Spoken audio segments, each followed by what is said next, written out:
जिला अरवल के लइका गड्डी पर गड्डी उड़ाई उड़ाई राइफल के नोख पर तोह के नचाई नचाई अरे समियाना छेद छेद हो जाई हो।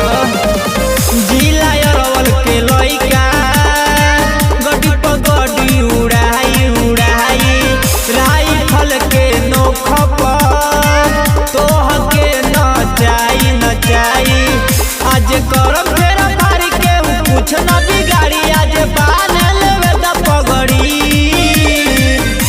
कि अब की अरवल जिला के झंडा तहरा लहंगा पर फहरी कि अब की अरवल जिला के झंडा तहरा लहंगा पर फहरी।